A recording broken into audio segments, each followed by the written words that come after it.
Hi, Bruno. How are you today? Wait a minute, I think I have to give you permission. Yeah, okay. I'm sorry. Can you start over? Yes. Hi, Bruno. How are you today? I'm fine. Thank you, Tricia. Thank you very much for having me. Well, thank you for being here all the way from So far away. from Portugal, right? This is so exciting. Exactly. Yeah. It's night here actually. It's already we're already in the dark. Let me just stop you for a minute because I'm here in Portugal, picturesque. I have a church just the other side of the street, and the bell is just ringing. So let's wait for the bell because it's 6 o'clock, right? So here I am. It sounds like a beautiful sound to hear every hour. Yeah, it is. Thankfully, they stop at night so that we can sleep. That's a good thing.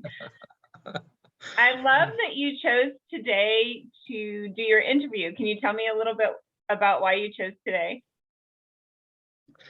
Well, it's in Portugal. It's the Day of Kings.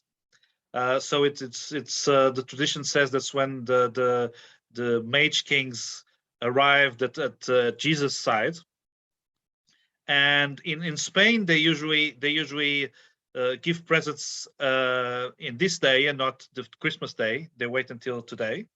In Portugal, no, but we usually eat what we call the king's cake, which is with a lots of fruits, and it's a little bit like a special English cake style thing, and we eat it today. And usually this is the day when people start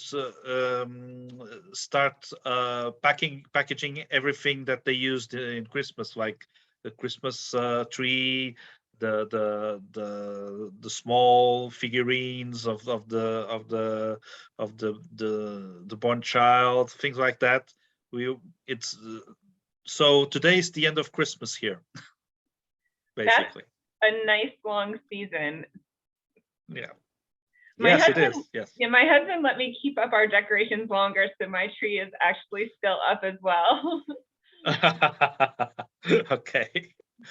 Actually, they have an interesting not tradition, an interesting new custom in Czech Republic and Germany, which is they give the Christmas trees to the animals in the zoo. So they have a new celebration right now, just eating all the pine trees that are left from Christmas. That's such a good idea. I think I have heard of that before. Yeah. That's really neat. Yeah, I think so. Well, let's jump in and talk about your book. You are a sci-fi fantasy author, correct? Correct. More sci-fi than fantasy, actually. Even though this one that you can only, it's LX9, you can only get it in Portuguese still. It's actually sci-fi, but with a fantasy structure. So it's a commander from the 22nd century that goes into space and gets to a new Earth where people are in the Middle Ages. So everything just turns out like a fantasy book. It's also sci-fi, basically sci-fi. So I write more sci-fi nowadays than fantasy, but I do write fantasy now and then. Okay. Well, tell me about all your books in your series. Well, this LX9 was my first trilogy in sci-fi, because before I used to just write realistic fiction. For many years, I just wrote realistic fiction, and then I started with sci-fi with LX9. It's still just in Portuguese, but then I jumped into the international market, and I published two other series. First, another trilogy called the Dark Sea War Chronicles, which is the story of Bill Ardito, a young Navy officer from the Weber Space navy, and who goes to war. And it's a little bit like the Battle of the Atlantic, but in space. So you have like invisible ships that are like submarines, and you have convoys of and things like that. And it's a space fleet opera, something like that. And it's I like it a lot. It's I wrote it in English and then translated it into Portuguese. The Portuguese version actually won an award, the Amastor Great Award for sci-fi and fantasy, which is one of the best awards in Portugal for this genre. And now I launched War and the Shadow King, which I recently launched the second volume. It was a mini series. I actually stopped. The first volume was written 2 or 3 years ago, but I have a couple of projects. I was hired to write a few episodes for TV and things like that, and I had to stop. And but then I came back. I just published recently in November the second volume, and I'm going to launch at the end of this January 28th. I'm going to launch a box set of the miniseries, which War and the Shadow King is a 2-part miniseries.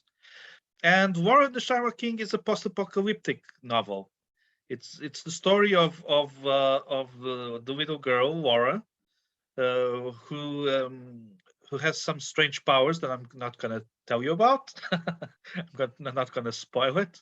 No. And she's fleeing from her captors with her mother, Maria, and they cross southern Spain into southern Portugal, where they will find J.J. Berger and the Shadow Team. Basically, in this story, there were a couple of pandemics. This was before the COVID-19, so we actually know a lot more about pandemics today. But there was a couple of pandemics. Civilization just retreated to cold places and to islands in the Atlantic and Mediterranean Sea and Pacific. And people just get like psychotic animals. It's a little bit like zombies, but not really zombies, basically. But that's not the story. The real story is about the people. It's about how J.J. Berger connects with Laura, how they develop a relationship. And you're talking about a grown man with 20-something 30s with a small 6-year-old. And they have to face a daunting enemy, which I'm going to spoil it a little bit, which is Russian forces that went through Europe and are now in Spain and trying to invade everything. And so and these are some. Dmitry Rostov, which is the Russian colonel, is actually one of the nastiest villains I ever wrote. He's really cruel because he's empowered. He has nobody he's in a place where nobody gives him orders, basically, and he's in a post-apocalyptic world where he can do almost anything, and that actually sent him into a very dark place. And so they have to face that and an army, and I think I like it a lot. It's full of action, and I'm very militaristic in my writing, and I hope people like it. It sounds really interesting. That's interesting that you wrote about like a series of pandemics, and now you're after that time. I have a similar book. My characters are set when a second wave of a pandemic hits, about, I guess, a generation after the first one, but the world has also experienced climate change. So the whole globe is warmed, and they have those challenges as well, but they all have like coalesced into the northern part to escape the heat of the planet. I bet you didn't I bet you didn't guess all that running after toilet paper thing, did you? I did not guess that one. No, I published the book in 2019, so it was the year before the pandemic, and eerily, even in the book, there's a plot that the Chinese started the pandemic, which kind of came around as a rumor at the beginning of COVID. So it was very eerie. But it sounds like you have running themes of war and surviving war in your books. Can you? Yes. And I have a little background on this question, but I'd really like to hear about your experience and how that influenced your writing. Okay. Well, I'm always interested in the fact that in war you can see the worst and the best of humankind. You can see people really running wild with power and with cruelty and all kinds of incredible, hard and painful things. But you can also see some heroism, some people taking care of each other, people just doing absolutely incredible things. And this always interested me. It seemed like the pinnacle of humanity. Also, my parents were at war. My father was a captain in engineering in the colonial wars in Portuguese Empire. So in Guinea, and as he was a captain, my mother was allowed to go with him. So they were at war, basically, and that always interested me as well. Even though they have a few stories, but never talked a lot about it. And then I have the other story that you know about, which is exactly because of that, because all these scenarios interest me in this. I wanted to know more. I was invited to go to Sarajevo in 1998, just 3 years after the Civil War, to as a writer. I was to represent my country as they were preparing for a biannual fair of creative young creators in Sarajevo, and they took a few people there to prepare, and I was there for 3 weeks, and it was a very intense experience for me, even though I wasn't in the war, but it was very close to a very, very nasty war. Sarajevo is placed in a valley with steep mountains on one side and the other, and at the bottom of the valley you have a narrow river with I don't know 5 or 6 different bridges, and during the war you could not cross the bridges, so the valley actually was divided in two, because if you try to cross the bridge you're going to be shot by snipers. That was as simple as that. So for 2 or 3 years, people didn't see their families, even though they were a mile away. Children couldn't play outside unless it was foggy, because only in the fog they could actually be outside and not being shot. So it was really, really hard. When I got there, there's still bullet holes in every single wall. You can see bullet holes in every single wall. And there's still a part of town which was we had no windows, because every single window was broken during the war, and what you had was plastic with the UN symbol on it in every window, in every hole, as if there were windows. And on the other 2/3 of the town there were actually new windows. You still had spots in the city where you had fences, because there were still mines in there, so you couldn't go there. And people were very. It was very safe, actually. It was really safe, because you had U.S. Apache helicopters over your head.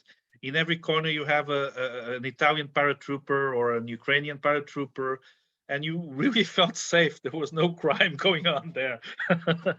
But it was intense.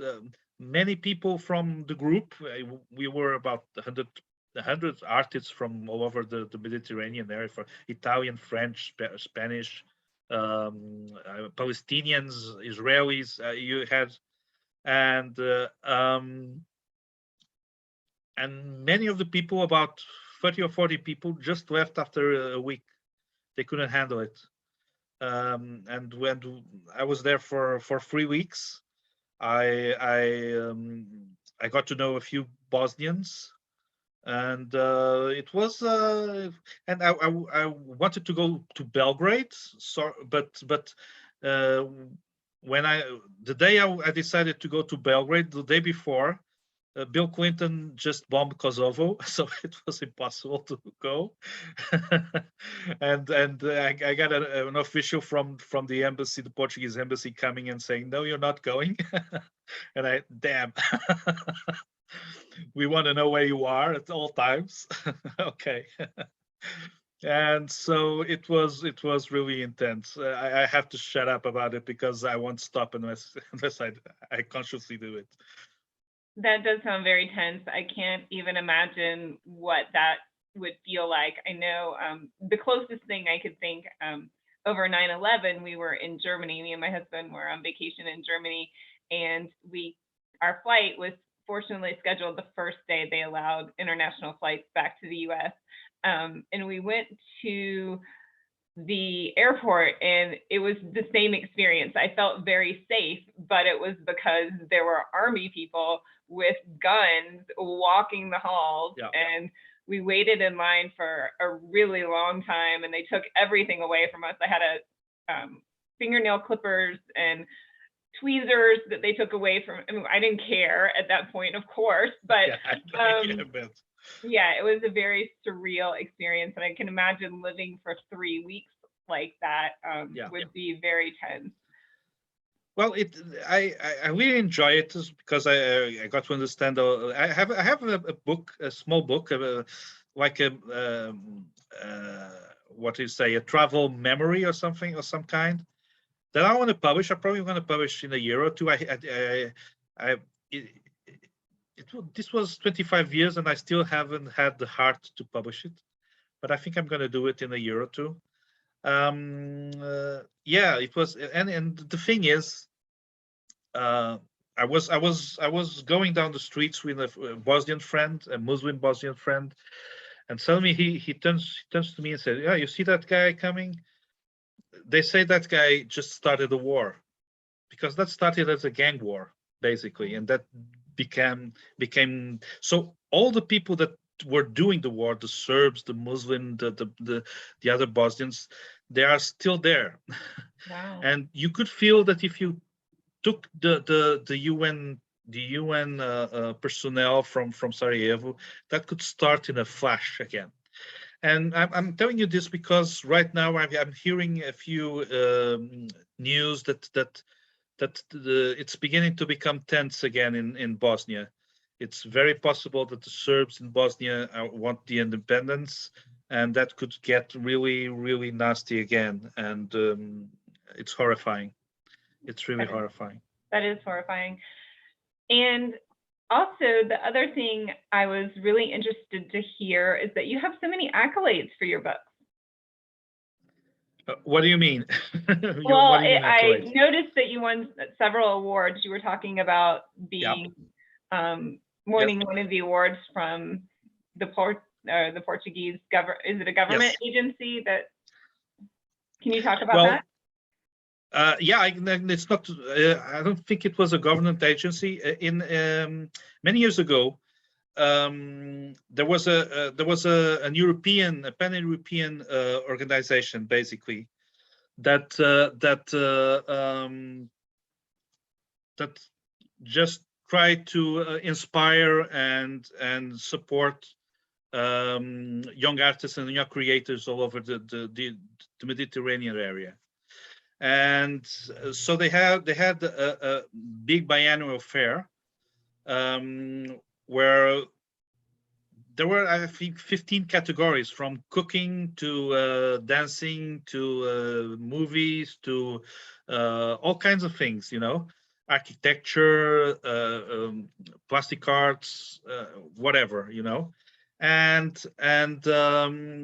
each country had their own contest to select the few that were going to represent the country in that big international fair.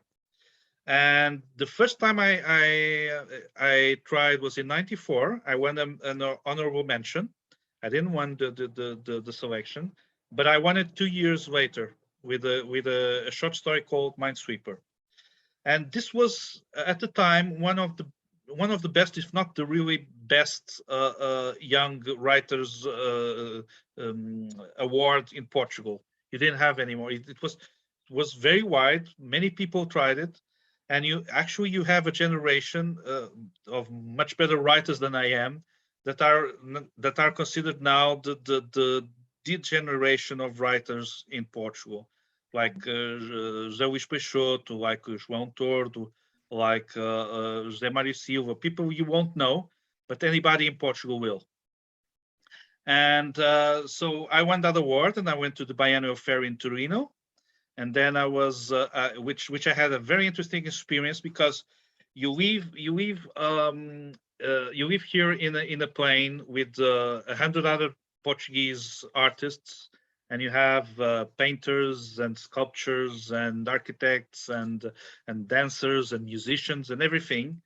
And suddenly you get there and you're separated, and you go into the group of writers, and you find out that you have a lot more in common with other writers of other countries that you have with the other artists of your nationality. And that was so enlightening, because it was like we're a small family already when we met. I got to know a lot of people. Most of them I have lost contact, but I still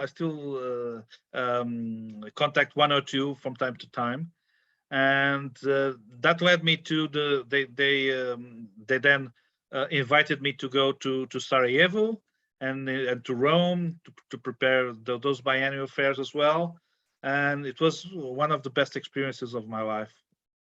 Well, it really seems like writing has given you many amazing experiences and opportunities. Oh, I'm still just starting.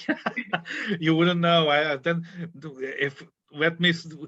What if I start telling you about my adventures in movie writing and TV writing? you wouldn't believe. It was really another adventure altogether.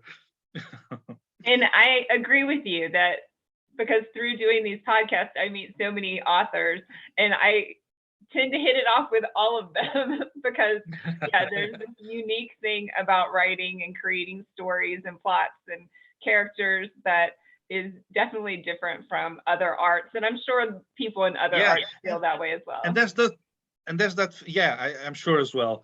But then there's that thing which is and unless people try it and start writing, people don't really understand what it is, how it works. It's a lot more difficult than people think. There's a lot more crazy things going on before the story is told, and only really writers that understand fully what we're talking about. Right. Yeah, I was talking with a woman this morning, and we were talking about how, your characters are still talking to you in your head as you're going about your day. If you're driving in your car, or you're doing your laundry, or whatever it is, your characters are still up there, and you're still formulating that plot and story in your mind. Yeah, and things like characters just gain their own initiatives, and they gain their own, and they do what they want. They don't really do what you want. People don't really understand that, but it actually happens when characters start making their own decisions. You're in trouble. But as well, but you done something right as well, because that means they're realistic enough. Yeah, I had an evil character who was supposed to be the bad guy and pretending to be a good guy, and then I don't know, I liked him so much, and he just wrote himself into being a good guy, and then he got his own book somehow. How did that happen? He was really Machiavellian then. Yeah. One of my favorite questions to ask authors is what you want your readers to take away from reading your books. Okay. I have, when I started writing, I started writing when I was 12, something like that. And very soon I began to understand some of the things we were talking about just now, that it's not as easy as it seems. And I started to teach myself. And I started doing short stories just to learn, a lot of short stories. And then I decided I couldn't develop the characters well enough, so I went to novellas. And then I finally tried novels when I was 25 or 26, something like that. And I have, I think, 4 novels that will never see the light of day, which didn't work. And then I had 10 years where I couldn't really write anything good enough. I only started to write things that were good enough, that I feel really good about, when I found my voice. And what is that of finding your voice? Is when you start finding out what you want to say, what you really want to say inside. And that's what I do today. Every time I start a story, every time I start a novel, one of the first things, or I wouldn't say the first things, but one of the things that I have to understand early in the process is, what is the message that I'm trying to convey? What is this about? What is the story about? And so I understood that Alex 9 was about family, and how even when you cannot have a natural family, you can build yourself your family. And then the Dark Sea War Chronicles were about sacrifice and resilience, how sometimes it seems that nothing will go right, but you can still find strength to go on and make it work. And Laura and the Shadow King is about hope. It's about how in the darkest of times, hope can set you free. And there's the villain of the villain. One of the villains of the story just says that he who controls hope controls the world. And it's a little bit like that, actually. Hope means a lot, and Laura is hope. And so that's what Laura is about. I'm also going to launch in 3 months a new novel, which is already written and it's in the editing stage, called Insight, which is a standalone psychological thriller. It seems classical horror, but it's not. It's very different. And that also is about family and love, and how sometimes it seems that love will make you crazy, but it can also make you very sane, very lucid. And so each novel has something to say, and to make it good, I really need to know what it is before I finish it. I definitely get that, and all of that emotion is coming through. And so I'm kind of getting chill bumps as you're talking about Laura and hope. And wow. That's such a great message for the past couple of years and going into our new year as well. Yeah, exactly. Yeah, I think so too. And it's something that I've been through many ups and downs in my life. I turned 50 last year, and I can look back and see that a few years ago I was in a really low point, and only when this clicked in my head, this idea that hope was so important, and hope just gets you going. I think I was now ready to write about it. That's really neat. And do you think writing holds you into having more hope as well? I think so. Let me put it this way. Writing, over the years, the writing has become actually I think it became very quickly as important to me as breathing or eating or sleeping. It's just part of who I am. So some people ask me, why do you write? Sometimes it's difficult to answer these kinds of questions because it's so intrinsic to what I am, you know. I think it's at some points of my life, writing was all I got. And that is something that they cannot take from you. You can write in your head if you don't have anything else. So I think I can say yes. Sometimes it brings me hope, but it brings me a lot of things. It's just a part of me. I cannot really distinguish and then define exactly what it brings me. Yeah, it seems like it's been a part of your life for a long time. Maybe it brings me sustainability. Maybe it brings me something to rest on, you know, to something that supports me from below. That's really neat. Well, I so appreciate you being here with me today, Bruno. Thank you so much, Tricia. Can you tell people where to find you and your books? Sure, you can always go to my website, which is brunomartinsoares.com. Okay, it's my name altogether.com, and there you have the links to Amazon and to if you're in Portugal, you have links to the bookstores and the publishers I work with in Portugal, because I work with traditional publishing in Portugal, even though I work with self-publishing in Amazon internationally.